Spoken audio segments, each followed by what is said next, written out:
principal and transitioned to this role just several years ago, but kind of we'll get started by telling you a little bit about Warren. We're located in Northeast Ohio. Warren's a small city, but has a rich and proud history that's really grounded in the lighting, steel, and auto industries. It's located off the Mahoney River and eventually, several interstates that were created, in our surrounding. It really made us an attractive place to settle and to set up businesses. So Warren really had a very thriving point, particularly in the mid to late 60s, into the 70s and whatnot. But as we all know, lighting, steel, and auto is not what it once was here in our state. So while we're still proud and rich with a bunch of great people and possibility, Warren has also changed. And quite frankly, being in the schools and heavily involved in my church, I found that we've experienced change at a rate that at one point, it made it difficult for any of our institutions to really keep up with. So from our churches to our government, as far as with housing and economic strategy, our criminal justice system, with our youth or our adults, and definitely also our schools were not exempt from that. Now, with that change has come some innovation in recent years. However, prior to that, like many areas of our state, the effects of opioid abuse, poverty, and stress really took its toll in all the familiar forms. Sasha, you could advance to the next slide there. So as you can kind of see here, a lot of smiling faces, great kids, just a little bit about our district. Our enrollment's at just under 5,000. Now, I kind of referenced the late 60s, early 70s. Warren's population was about 70,000, actually over 70,000. Now we're under 40,000, but this is kind of where we're situated as a district, very diverse ethnically and racially. We have a very high rate of poverty and low SES students, considered 100% free lunch district by the federal government, and that designation. According to the latest census data, really high level of low family income and also childhood poverty amongst the highest in the state. But again, we have a lot of great things going on here in our city as well, as evidenced by our robotics team, the smiling faces, a lot of positive initiatives that are taking place in our schools each and every day. So that just gives you a little bit of a context about Warren. Saksha, you could advance to the next slide. Now, as I mentioned, I was principal of our high school for 9 years. And unfortunately, in my first year as principal in the 2012-2013 school year, we experienced an incident within our community, really shifted the way I think I looked, that I approached how we cared for our kids. And if you kind of look at the center of the screen is a headline pulled from a newspaper in the UK. It says 2 teens survived Ohio SUV crash that killed 6 by kicking out the windows and swimming to safety after the vehicle flew off the road and into a pond. So unfortunately, within our district, we lost 6 students in a single car accident that happened early one Sunday morning in early March, again, back in 2013. 4 of those students were from our high school. 2 of them were middle school students. So a very jarring event, and I don't even have to go into details with the extent, of just what the toll that took, on the community and the response and all that. But a couple things that came out of that.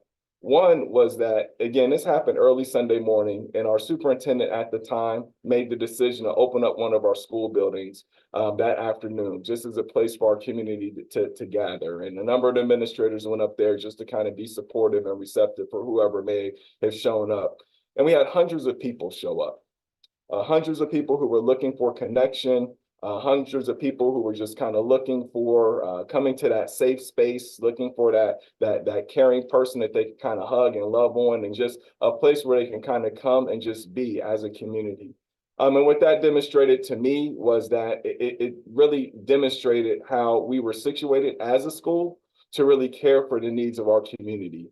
And it also showed how we were positioned to really care for the non-academic needs of our students. So again, from that incident, it really shifted my mindset as a high school principal and the things that I began to kind of prioritize in the building, which really was just kind of taking care of the needs of our kids and making sure that they were okay. So on this frame here, you'll see a number of the things that we did over the years, which was focused on social emotional learning. We've had a 14-year relationship with CASEL, the Collaborative for Academic Social Emotional Learning, which is the nation's leader in research and practice strategies for SEL. Worked intently with Linda Lantieri, who's a leader, thought leader in SEL. Tyrone Howard, who was featured in the trainings there. He visited the district, kind of gave a district kickoff with this. We did a book study with Zaretta Hammond, who has a whole line of research and study on culture, responsive teaching, and the brain. Engaged our adults in emotional intelligence 2.0 at the high school, understanding by design, neuroscience, and some other SEL work by another leader in this field. His name is Keith Matheny out of Austin, Texas. And we also invested significantly in mental and behavioral health for our students. And one thing over those 9 years and working with all these programs, looking at different ways to address discipline, to connect families with attendance, and just to try to meet the needs of our students, I saw this common through line, and that through line really dealt with the neuroscience, and it dealt with just the brain research. And if our kids are in a place mentally and physiologically, neurologically to learn and to be ready and to be present and to be connected to school.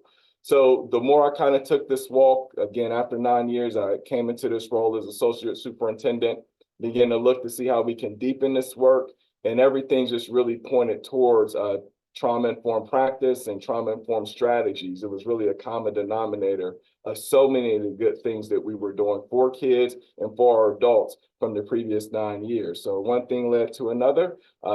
Met Chris, I guess became reacquainted with Christine Brugler in this role, and brought her on board, and I'll let her take it from here.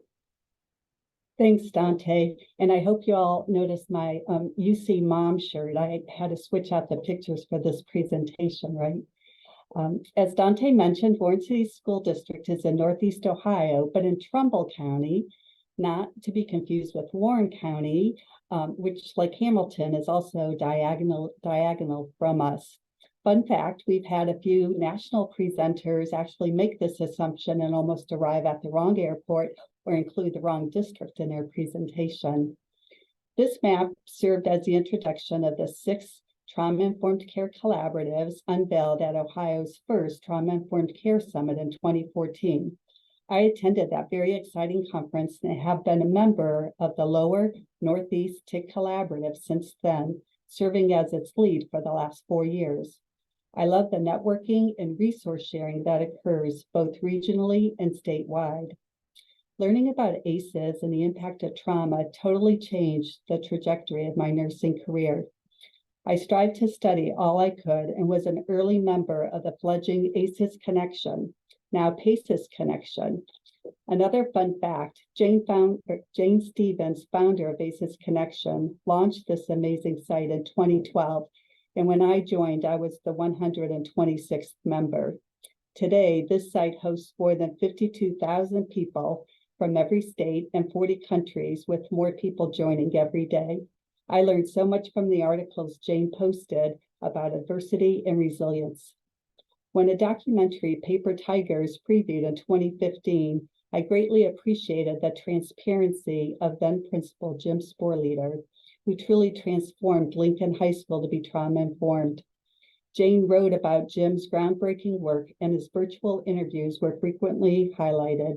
I never tired of hearing Jim's pioneering journey. Professionally, I worked alongside various staff to help create trauma-informed environments in various sectors, faith-based, county-led, nonprofits, and in medical practice. When I read a quote about Dante in our local newspaper about the district looking to deepen its understanding and integration of trauma-informed practices, it was my opportunity to reach out to him. For over 3 generations, the Bruglers have had many Warren City graduates. After various emails and discussions, I began my contract here in July of 2022. Next slide. Coming to the district, I had a lot of resources to share. One of them was the online Trauma-Informed Educators Training Series. As you can see from this email dated August 12th, 2022, see, there's a reason you don't delete emails. The subject line read, "We struck gold." Boy, did we. For the self-paced virtual training was exactly what we talked about needing, giving us the pivotal foundation to create common language and practice here in our district.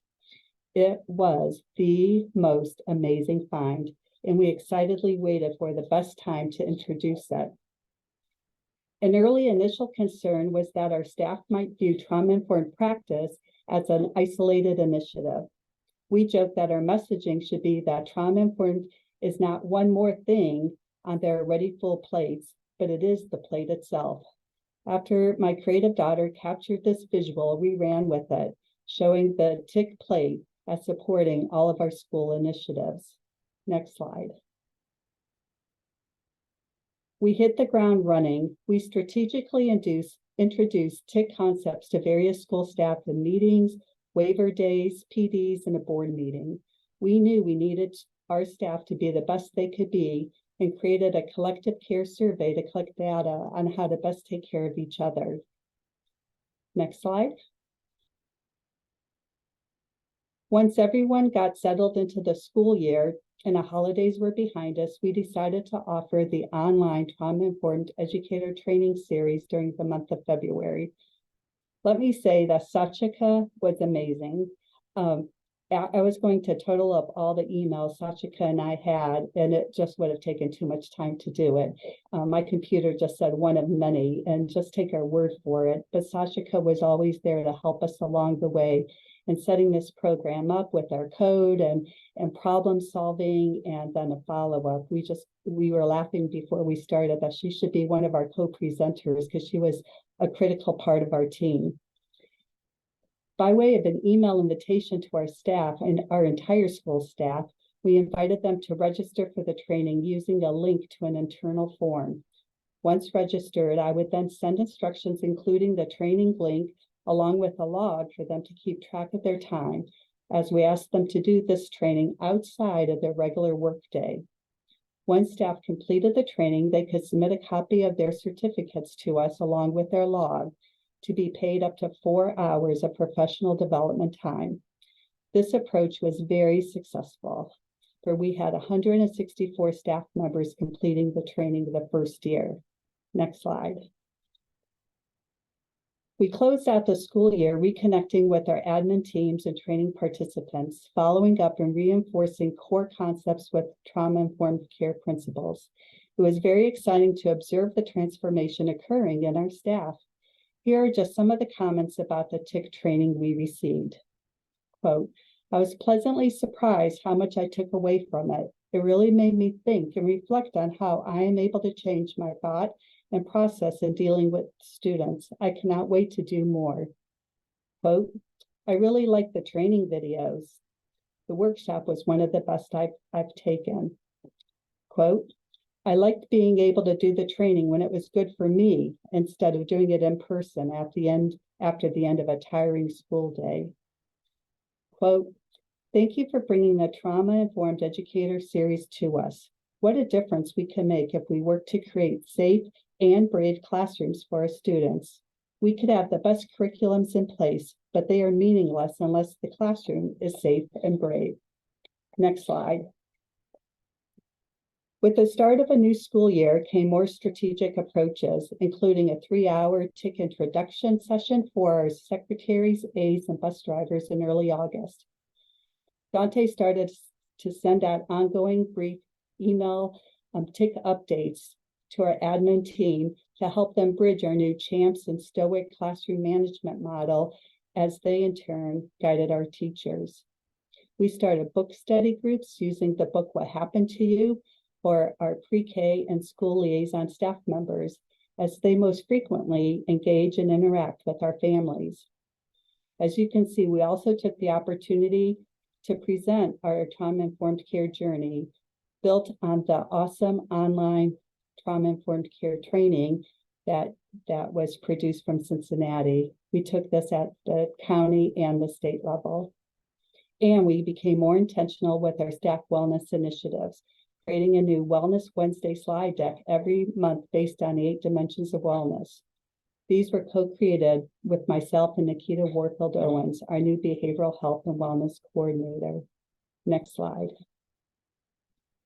Along with 6 fellow staff members, I was also blessed to attend the Creating Trauma Sensitive School Conference in Texas last month. It was awesome getting a group picture with keynoter Dr. Ross Green, who wrote Lost at School, and more recently, Lost and Found. A personal highlight was walking down the hallway when Jim Sporleader just happened to be walking by. I made it a point to introduce myself and my colleague, and then shared with Jim how much his transparent spirit and servant leadership continues to resonate with me almost a decade later after Paper Tiger has been produced. Just like last year, this February was our TIC training month, and we completed a second awesome cycle of training. We introduced Tier 1 training for our folks who didn't participate in the online training last year. And we also offered a Tier 2 training this year, which was comprised of the new 1-hour session addressing trauma in a context of conflict and displacement, along with the training from HOPE, Healthy Outcomes from Positive Experiences. To date, with both years, 192 staff members have completed the entire online trauma training. 52 members took the new 1-hour session by itself, and 80 staff members completed the HOPE training. Wow. On February 29th, the last day of our training marathon, we received a most poignant email from one of our teachers. It is with her permission that I share her heartfelt words. Quote, "We never know what is behind the face of a child. I like the training because it provided strategies for addressing trauma. I just recently lost my 26-year-old daughter when she drowned a year ago, something for which I did not prepare because it was sudden and unexpected. Also, I was involved in a horrible car accident, which totaled my car. I made it out, but I am struggling in my mind and emotions with both, as well as 2 major surgeries. Therefore, the training was very relevant to me as well. Just today, dealing with a student who is and continues to go through so much, this training came back alive for me to validate her tears and not carry on teaching as usual." Next slide.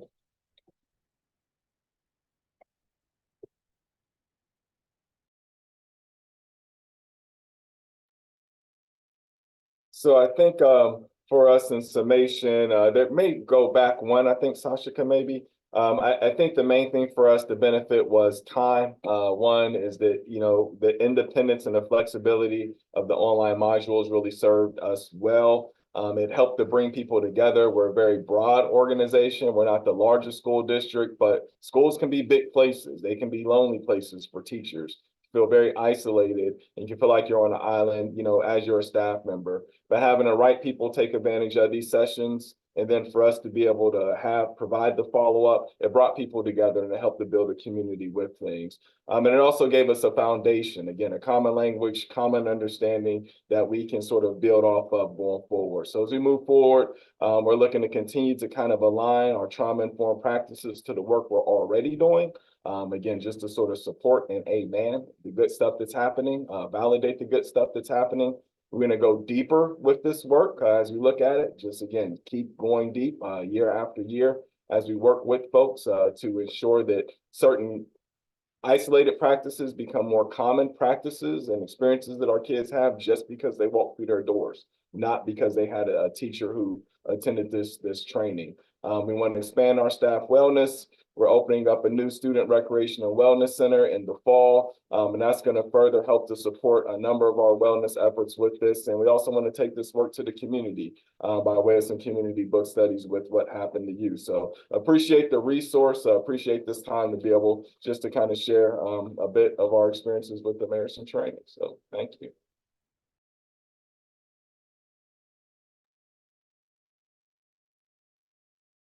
Team, I can't speak for others, but I got to tell you how exciting it is to hear the work happening, the way that it's happening. And we never want our world to be impacted by traumatic experiences, but we're always going to leverage it, always going to leverage it and ensure that people other than us are gaining ground without experiencing traumatic experiences, but because we are going to leverage the ones we've experienced. And so that story was so encouraging, as well as just the reality of the work that you're doing. That is so exciting. It speaks so much to your work, but also Sachika's work. She's an incredible gift. She really is. She is so good at what she does, and she is so collaborative. And I thought it was just us. I thought maybe we were just special that way, but apparently that is not the case. She just is really that good. So just kudos to everyone involved. That's exciting work. No, and if I could, I thought that for a moment, I really thought that Christine was going to burn Sasha out. I'm like, you're going to destroy this relationship. Like, she's not going to have anything to do with us after all these communications. So thank you, Sasha, for the enduring support. Of course, it's been amazing working with you all, and it's so exciting to hear how the training has been used around everything else that you're also doing. It's exactly, I think, our dream when we were creating the training. So thank you. We really appreciate it. This has been exciting. Thank you for your time. Do you have any questions, anyone, or can we highlight anything that we did that maybe we didn't have time to go into?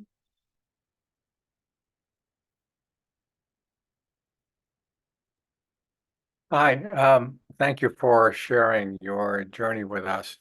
Can you tell us more about how being trauma-informed as a school has affected the students and the staff in your school? Are you seeing any measurable results? Not that this is hard to measure and it's not everything, but curious what you'd have to say about that. Yeah, I think a lot of it's isolated. I mean, you're right. It is tough to measure because there's so many things happening at the same time. You know, we're relooking at how we approach discipline, you know, engagement, and so many other factors that go into the school experience. I think our data is shifting in the right direction. A lot of times it's just the anecdotal pieces of a teacher feeling like I have a strategy or that I kind of have within myself to be able to do this. So often when we face frustrations in school, the response is, you know, well, I don't know what to do. Or just tell me what to do and I'll do it. Or there's, you know, someone is just exasperated by what's going on. I feel like there's more resolve, and there seems to be more capacity to kind of hang in there and to do this. And I feel like folks, especially who are engaged with this work, they're looking long term a bit more than that I've seen in the past. You know, kind of talking about, hey, when this really gets going, or talking about next year, or offering up ideas about how to deepen things moving forward. So I think I'm seeing the impact first started at the staff perspective. You know, and of course it is having an impact on some of our interactions with students as well. But our data is going in the right direction. But again, there's a number of factors that play into that. And it starts with awareness. And we're creating such awareness. We hear stories when we're out at the buildings of teachers who just the awareness of having that pause is so powerful. If we could all just have that pause so that we could be intentional with our actions and our words. Thank you so much, Dr. Shapiro, for also being part of that training. And Dustin, do I remember correctly that you felt that at Princeton, the administrators were, by being more trauma aware, were able to translate and see some of the behaviors that they were asked to discipline students in, and that it resulted in a change in disciplinary actions? Am I remembering that correctly? Everything but the school district, absolutely. So yeah, at Northwest Local over here, we did, and you're exactly right. We did talk about that. So one of the pieces of work that we did at Northwest, and I'm sure you got folks itching for this as well, and I've been prodding Dr. Shapiro along the way around us looking at a 201. So trauma informed, now what? Right? Like, okay, so I understand and I know these things and I see them and I ask the right question, not what's wrong with you, but what happened to you. But in my classroom, in my school, in my lunchroom, how does this play out? How does this knowledge play out beyond just empathy, but like in the actionable steps that we take? Like, for example, not having students line up at the door prior to class dismissal doesn't seem like a real trauma-informed practice, but it really is, because having kids line up at the door actually creates a very tense situation, a lot of unknowns, and kids that have been impacted by trauma are not served well with unknowns. Lo and behold, no kids are served well with unknowns. So what is good for those who've been impacted by trauma is also pretty good for everybody. That's just real. And to your point, Dr. Shapiro, when we've done this work with our administrators, getting them to think about what's the story behind the behavior, there is still consequence. There is still going to be action taken, no question about it. But it's also about that restoring relationship when they come back from removal, also to decide how much removal is necessary. Remember, the purpose of discipline is to reduce recidivism, community deterrent, and also to advocate for a victim. But how much do you really need to get that done when the story tells you this comes from a place where a kid experienced trauma? And so we've been able to do some of that work, and we have seen those outcomes, and we're very blessed. That's a very long answer to your question. Yes, we've seen those outcomes over here at Northwest Local. Yeah, thanks, Dustin. Right, Northwest. Of course, I knew that. One of the other things, Satrika has collected many stories from school staff of how they were able to implement some of the interventions within the classroom and that they needed to, which is a really heartening those are heartening stories to hear. One of the challenges I think that we all face with it when we do any training is how to sustain the learning and how to keep it ongoing.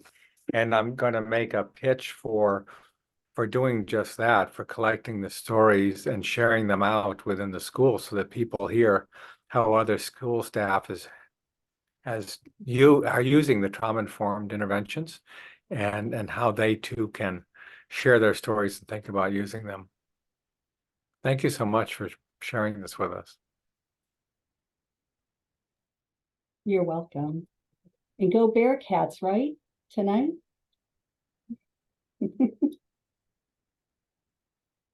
Your story is truly inspirational, and like I was just nodding my head with the package you guys have created, the books that you've, I mean, right on with the whole package you've created. It was amazing. So I appreciate you guys for sharing, and also very inspiring to us and our work that we're doing here. I know I've got a bunch of people that are working on interventions for teachers, and we've been working now, what, 2 years, guys? And like, we can't wait to share them with you and hope that they are beneficial to your staff. And it just like gets me excited to like get going and let's get this out there and get the training that you need with them. So we would love to definitely get those materials to you. So thanks for the work you're doing and for sharing your story.